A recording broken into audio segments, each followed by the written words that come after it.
Hey there. Welcome to this week's episode of Next Level Play Therapy, where we talk about all things play therapy. And I wanted to tackle the notion of spirituality in play therapy today and what does that mean? Are there some best ways to go about doing that? Some things to be careful of? And so, as I was exploring this topic about spirituality, just in my own journey that I do as a therapist and going through the healing process as we do, it kind of struck me what a spiritual process healing is. And I don't mean spiritual in any specific religious tradition. I mean spiritual in more of a general term. And then I believe our spirituality, we each kind of figure out what that means. And religion would be more of a specific way of expressing spirituality. And so as I was kind of pondering the healing process as a spiritual journey, then I naturally went to, well, what does that mean for children? And just in my own experience over the last almost 35 years in child and adolescent mental health, is this kind of idea of what does that look like with children? And then in my own experience, how have I experienced that process in the playroom with children and their families, right? Because parents may have a specific religious tradition and they want to raise their children in that specific religious tradition. And then what does that mean for the child? Including adolescence. What does that look like? How are we as play therapists going to be the most effective to meet our clients where they are, not where their parents want them to be, not where as therapists we want them to be? How do we meet our clients exactly where they are?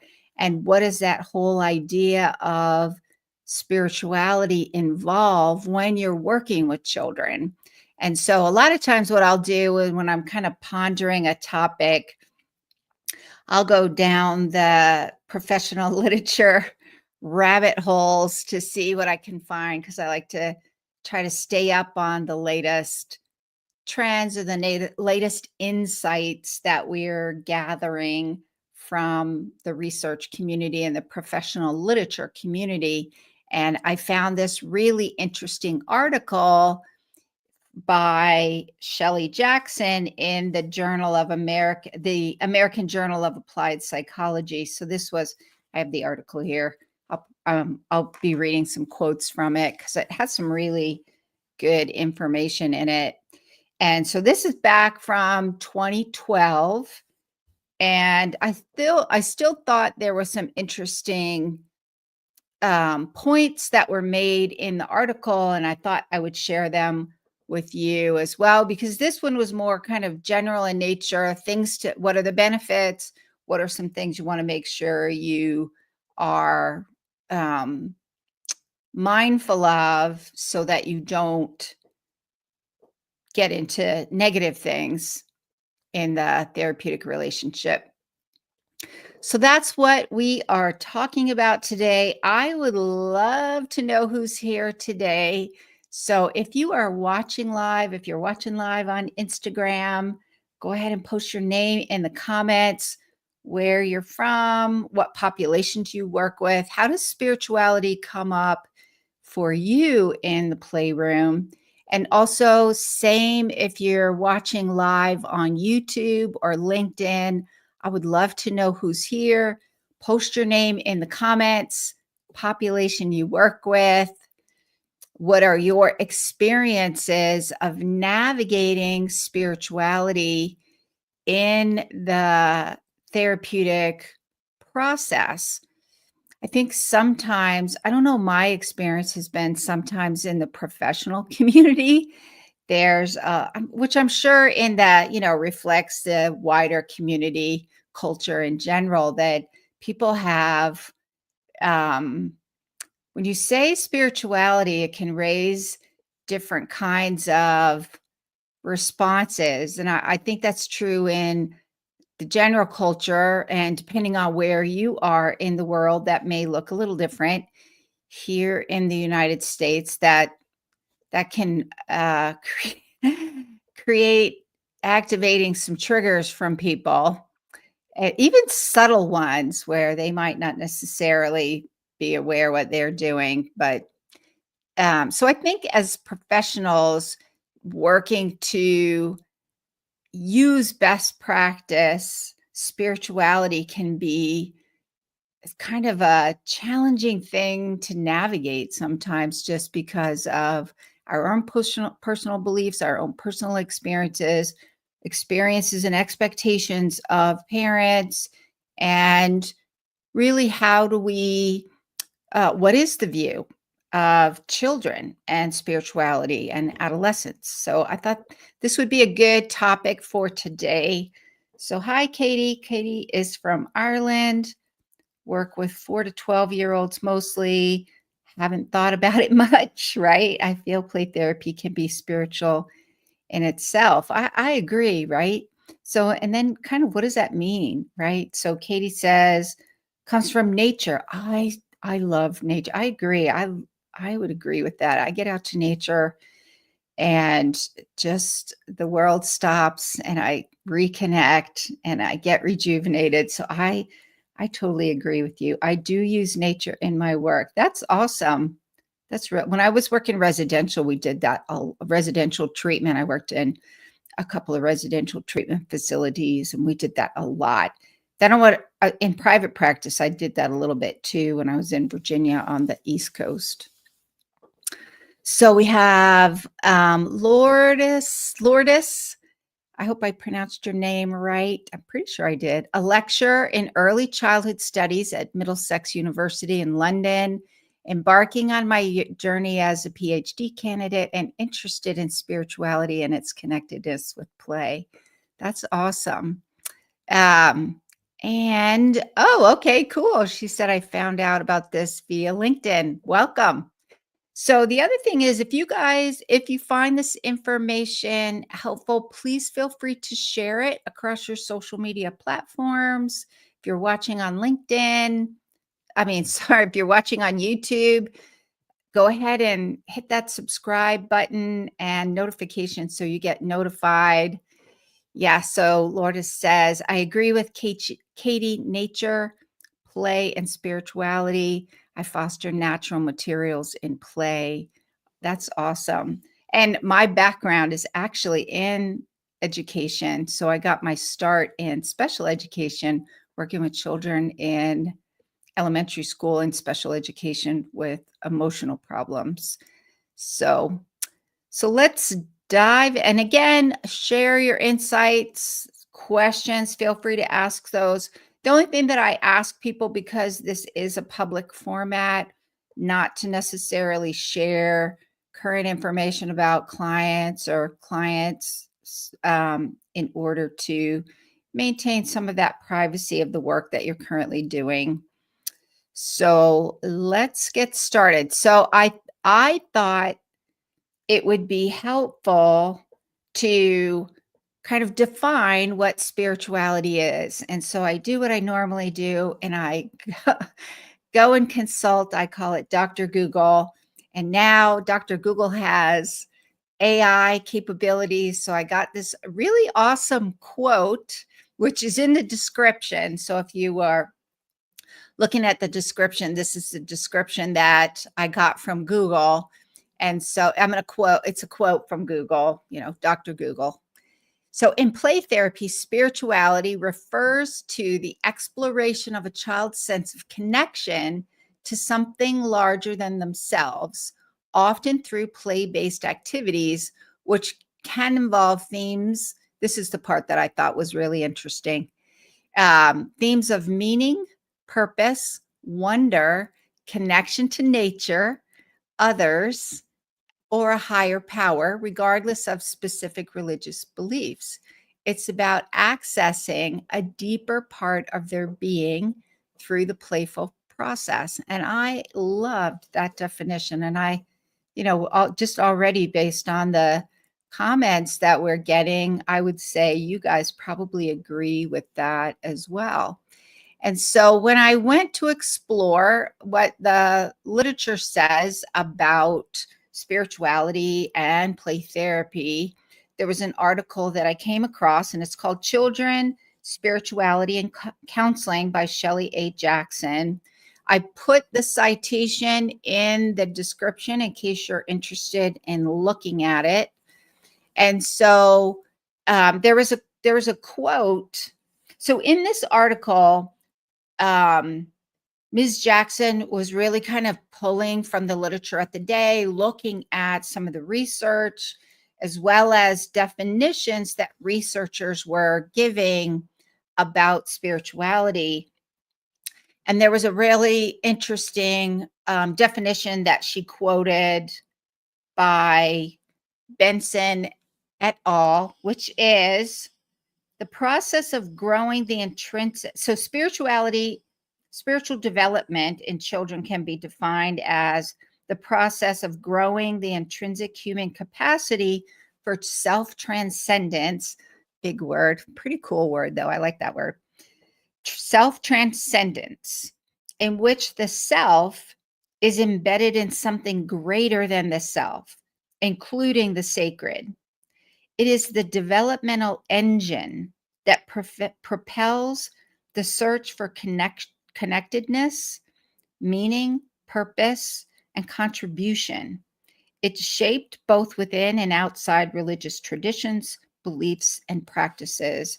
And again, I think that kind of highlights how we're defining spirituality in a more general sense. And then for those clients, as well as for those therapists who practice a particular religious tradition of spirituality, that might be defined slightly different. But I would say at its core, it really is about coming to a deeper knowing of ourselves, a deeper knowing of the world around us. I definitely believe it's that connectedness to the earth and to nature, and our connectedness to other people and something beyond ourselves.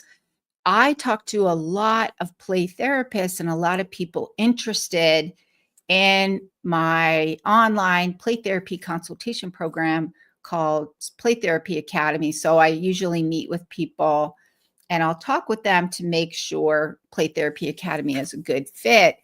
Plus, what we talk about in my trainings, this has come up in trainings, especially Santre trainings that I do in person.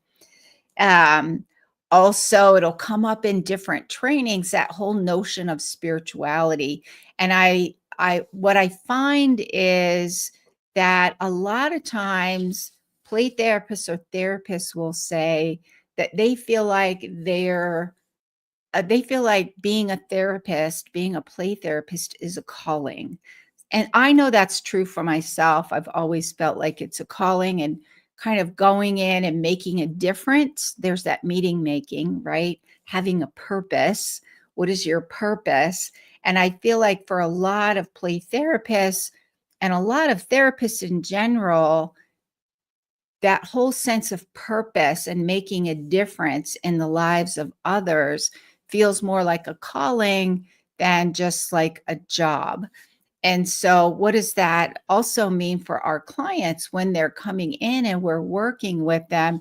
And then, how do we navigate that sense of my own personal calling to make a difference in the lives of children and their families?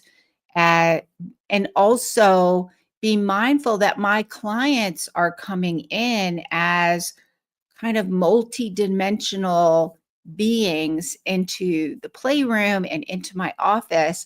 And how do we kind of hold that space and navigate it? And I think the concept of spirituality in mental health is not new.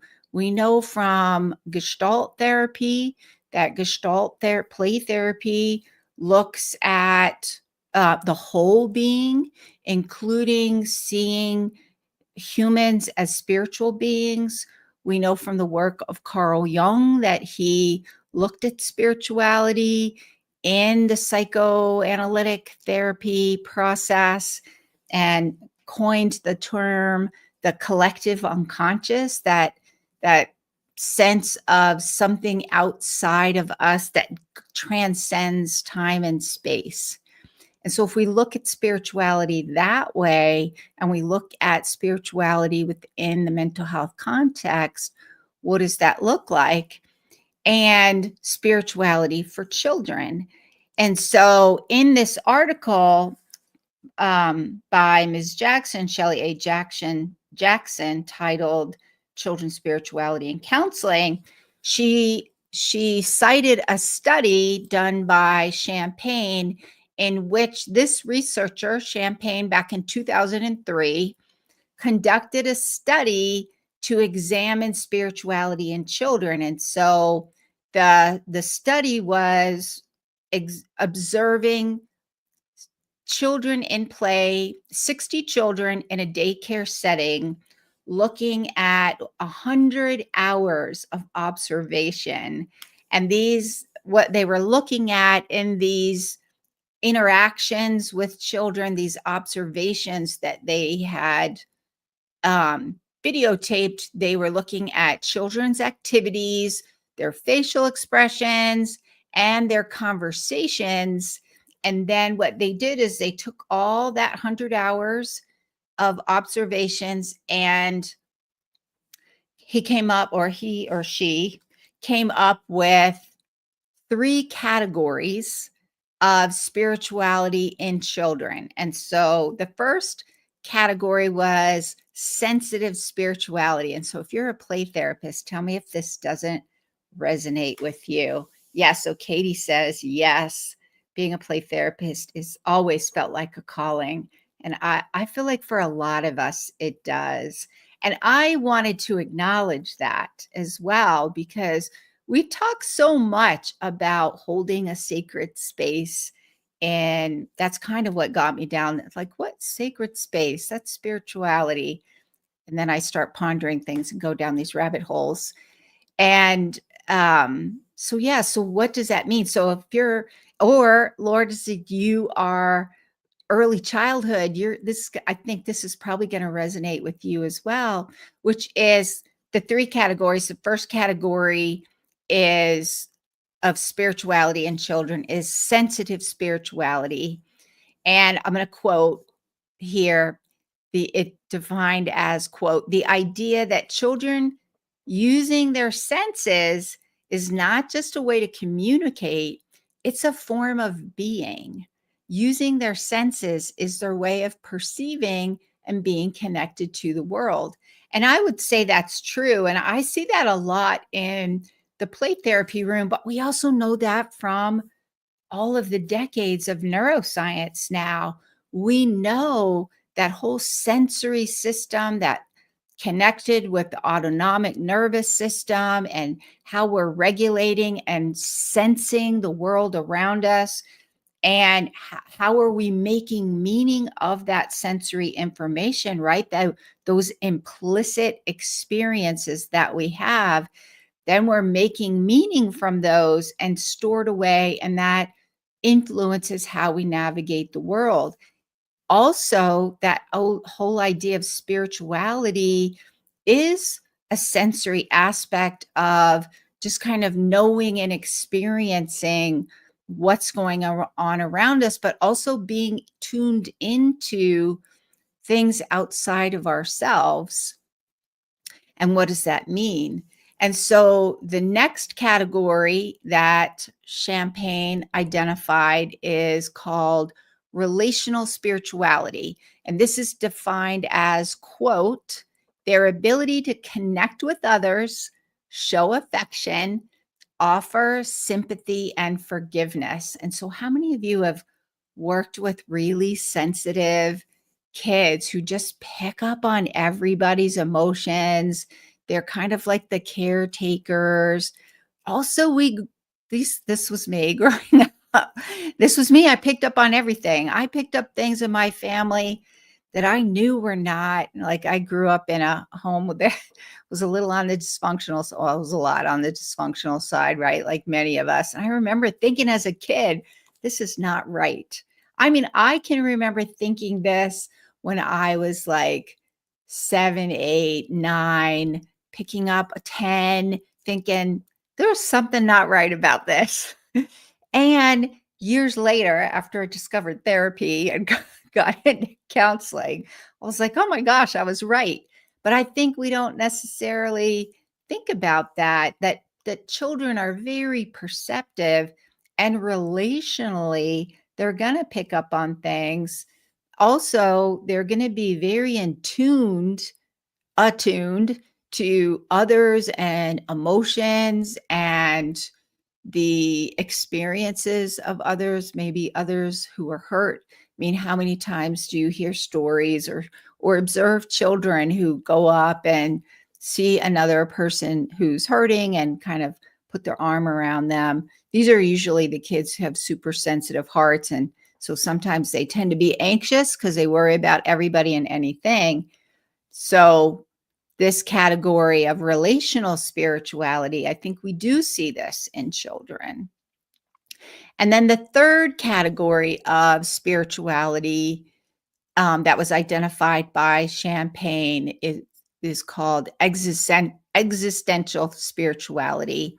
And the way this was defined, quote, experience of here and now, their understanding of time and space, and their ability to understand limitations, understand symbolism, and use their imagination, right? The therapeutic powers of play, accessing symbolism, symbol, and making meaning of that in their play, using symbol to explore and process and make sense of what's going on in their world around them. So I thought those were three really interesting definitions of spirituality based on this really kind of cool study that was done observing 100 hours of observations of 60 children in a in a daycare setting. So, so what are the benefits of integrating spirituality into the play therapy process? And has that been done before? And are there kind of best practices to consider? So again, what the other thing that I found interesting in this article was that they looked at some of the early pioneers in play therapy from the 20th century. And so there was an article by, this one really got my attention because it was Gary Landreth wrote this article with Daniel Sweeney. And so in this article by Shelley Jackson, she's kind of cited in her literature about this article that was written by Gary Landreth and Daniel Sweeney back in 1993. And they wrote an article together. So she cited in there, and then I went down the rabbit hole and tried to find it so I could get a better sense of what the article was about. And so the article was entitled, or is still available somewhere, Healing a Child's Spirit Through Play Therapy. And they took a more Christian approach. So the article title is Healing a Child's Spirit Through Play Therapy, a Scriptural Approach to Treating Children. And so in this one, these articles, Landreth and Sweeney, conceptualize the children are spiritual beings, and play therapy as a healing process for social and emotional issues that they are struggling with is also part of a spiritual process and part of spiritual development. And so the article, because I went and looked at it, the article primarily focuses on the therapeutic potential of play therapy, and it can be very helpful with young children who don't have the language and skills that they need to articulate their challenges. And they kind of looked at it from that specific Christian spirituality lens, which kind of reminded me, just in my own experiences, witnessing what's going on in the playroom and how children do use play therapy to explore spiritual things. For example, I've years and years and years and years ago, um, I had a client who was young, I would say probably around 7 or 8, I think, using child-centered play therapy. Child's working out, what's going on, the issues that are going on. And the next thing I know, and I'm doing my tracking and I'm right there, connected, attuned. And then the next thing I know, the child just kind of is a male, is having this sword fight, kind of takes his sword and kneels down and bows his head. And he says something that still to this day just kind of goes to the heart of me, just in his little 8-year-old, very authentic way, kneels down and he says, lowers his head and he's got his sword up. And he says, this is the way you get, something along the lines of, this is how you get victory. And so I probably said something like, oh, you want me to know that that's the way you get to have victory? And he's like, yeah, prayer. And I said, oh, you want me to know prayer is the way that you get victory? And so he goes on to kind of share his spiritual beliefs with me, all in his little self, which said to me, oh my goodness, let's not underestimate children and their own spiritual development and their own meaning making. Do we allow space in the playroom for children to explore those things, to express those things, to use the play therapy process to integrate that in how they cope with the world, how they navigate through difficult things that they're experiencing in a way that's meaningful for them? So we don't influence it and we don't shut it down. That's that sacred space where we allow the opportunity for children to process and explore in a way that's meaningful for them.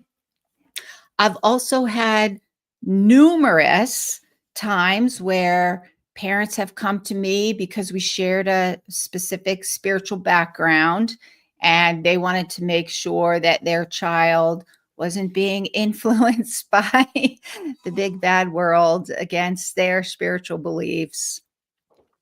It just gives parents a sense of comfort, I think, sometimes. But here's the thing. So children, and I can remember a few situations in which the same thing was going on, which is parents are going through really difficult times, sometimes separation and divorce, and things get really heated. There's arguing and yelling. Sometimes things get thrown in the heat, when they're heat of anger, when parents are not functioning at their best, because there's a lot of grief and loss and fear and just hard, painful experiences. And children, and then they go to church on Sunday and everybody's smiling and looking fine.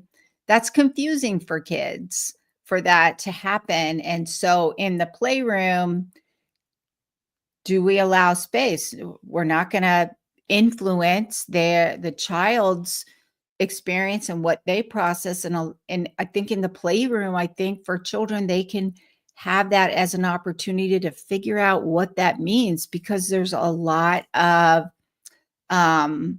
contradicting information that can be confusing for children. And they need a space to figure that out without anyone telling them how it's supposed to be. Or how many times have we had teenagers who parents have a specific spiritual or religious tradition, and they want the teenager to come into line, because that's what good parents do, right? You pass on your spiritual beliefs. But in the therapy room, that's where they have an opportunity to explore what's authentic for them, have a space to explore what doesn't make sense, or ask questions of themselves, right? I'm not going to influence one way or the other. I think that's part of the journey, is to figure that out and come to an understanding of it on their own. And I think in the playroom, we can provide that opportunity. And so some of the benefits from the article, what this article focused on, was also looking at the research to find out what the research stated about the benefits of integrating spirituality. And so what they noticed, there was a lot of research that indicated support for allowing spirituality, such as um, spirituality can shape one's views of having a purpose in life, which we talked about, finding meaning in suffering, which we get from Viktor Frankl, influence moral values, coping skills when really struggling, helping to reduce the symptoms of depression and anxiety, lower rates of suicide, delay sexual experiences, lower rates of substance misuse, and dealing with grief and loss. And I can remember working with an adolescent, and we were using art, and this particular adolescent was experiencing pretty significant depression. And through a series of sessions, what this adolescent would do is focus on using art as a way to integrate their own spirituality in art as they struggled with depression and what that felt like, and how can I integrate my faith into this struggle that I'm having to help me cope with it, to help me find meaning and purpose in my life, and to develop some resiliency. And so I think that whole idea of holding that sacred space and allowing the benefits of accessing spirituality in the playroom can be very beneficial to our clients. There are some negative aspects that the article brought up, which I think are really good to keep in mind and very valid. And I think as we're holding that space, we have to be aware of um, our own beliefs, our own bias, and make sure we're like, what gets me triggered? How am I holding that? Because we're going to experience people who have different beliefs and different ways of thinking about things in the playroom. So Lourdes said, yes, sociodramatic play. And I cannot read that word. That's a very big word. Vygotsky, I think I got that right, theory. That's interesting. So I'm going to go look that up now. Yes, and Lourdes also says knowledge construction, heuristic baskets, for sure. So some things to keep in mind when you're providing play therapy is keeping in mind, and I've experienced this as well, where you have parents who in their religious beliefs and traditions can be pretty strict. Parenting practices that may not be the most effective. Their intent is to be good parents. I think you find this also when you're working with families who from a lot of different cultural backgrounds that also come with spiritual beliefs as part of their culture, but also, mainstream religion and some of the parenting practices and beliefs in some of the mainstream religions. And then focusing on sin heavily can create a sense of guilt and shame, especially for adolescents, a lot of self-loathing that they're already struggling with some mental health challenges that can contribute to possible self-harm. And their beliefs about spirituality might be a little distorted because of some of their mental health challenges that they're experiencing. Children, and I find that this next one, children who have experienced trauma, children and adolescents and adults who have experienced trauma, this whole idea of spirituality can be a huge, huge trigger and source of pain for people working through their trauma. And so they may question the any religious tradition maybe they were raised in, or maybe just in general, that whole idea of how could a God, if it's this loving God, how can a God allow this to happen? Or that question we hear all the time, if there is a God, why does he let painful things happen? So that can come up and create a lot of painful experiences that people need to work through. And then there's also the ethical aspects of integrating therapists. Like, therapists have to choose your words carefully when you're working with children in order to avoid influencing and directing. We do not want to do that. When assessing children's spiritualities, we need to be aware of the diversity of other cultures. If we're working with children who have different cultures than us, or maybe we're the same culture as our clients, but they have different spiritual beliefs and religious traditions that we have. So being mindful of differences in spiritual practice that may show up. And then being aware of that whole transference and countertransference thing, where we are mindful of our own biases that come up and we're managing those.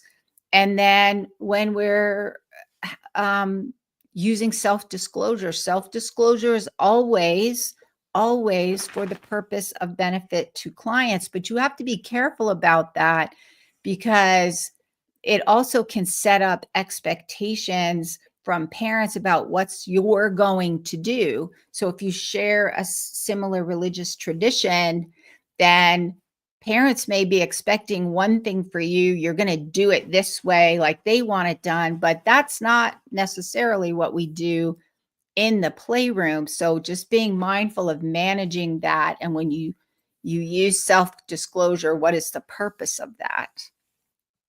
So that is it for today. Let me just do a quick recap.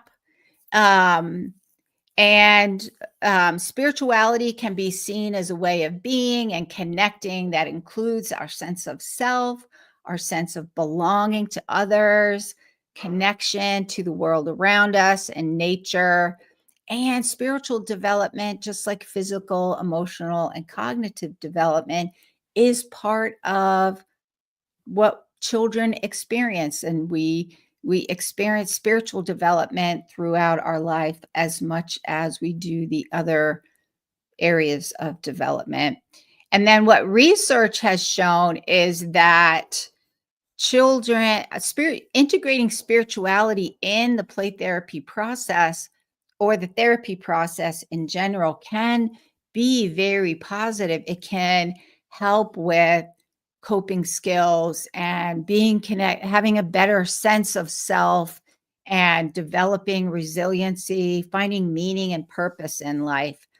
That being said, we also have to keep in mind the negative things that we want to consider, which is we need to be respectful of the spiritual beliefs and practices that clients may come with in the sessions that are different than our own beliefs about spirituality in general, and being aware of our own biases that may get activated, or that whole transference and countertransference, and using that information to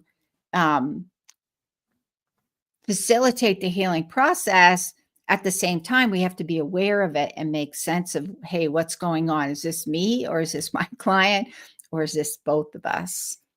So that is it for today. If you're interested in learning more about play therapy and integrating that into your work with children, I do have some courses online. I also have a training coming up. Here's a little teaser for next week. Next week, I'm going to open up registration for using play therapy to help children and adolescents who've experienced trauma. So that's going to be a full day training. That's coming next week. Registration starts next week with the early bird pricing. And also, if you are interested in learning how to use play therapy with your clients and you want some support with that, I do have one opening in my Play Therapy Academy program, which is my online program helping child and adolescent therapists really learn how to use play therapy through all the stages of change, helping you overcome your imposter syndrome, feeling like you don't know what you're doing, feeling like you worry that you're ruining your clients and making things worse because you feel lost and overwhelmed and not sure what to do in sessions or how to make sense of what's going on in sessions, where your clients are in the change process. How do you know if they're ready to be done with play therapy? How do you work with parents? All of those things we have twice a month consultation meetings, and we have two people presenting. So you're always learning from others. Plus, you get specific feedback when it's your turn to present. We focus specifically on you. And then when others are presenting, you get to hear what play therapy looks like in other play therapy models and sessions and how to recognize what's going on. And so and there's also courses to give you kind of a foundational knowledge and understanding. So you get the consultation, hands-on support, you get courses.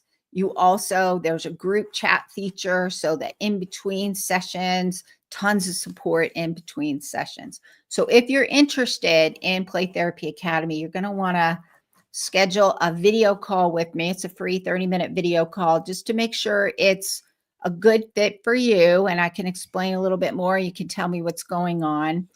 If you decide it's not for you, that's fine. Don't worry about it.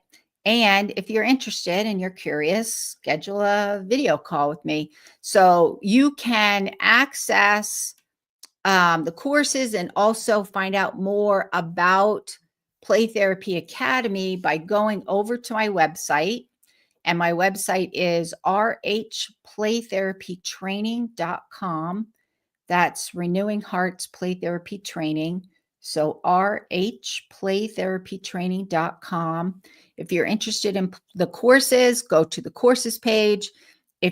Or keeping an eye out for the trauma training that's going to open. Registration is going to open next week. Head over to the courses page. If you're interested in Play Therapy Academy, then hop over on the supervision page, and then you can read more about Play Therapy Academy. And also you can click on, there's a link on there to click and schedule that 30-minute video call with me to find out more. And then we're also going to post the links for all of these in the comments, so you can check that. Feel free to message me. I'm always happy to answer questions. So feel free to message me. And that is it for today. So Lourdes, you're welcome. Lourdes says, thank you very much. Looking forward to the recording later on. Yes, then there's always a replay. Yep, automatically generates a replay. All right, see you next week. Bye for now.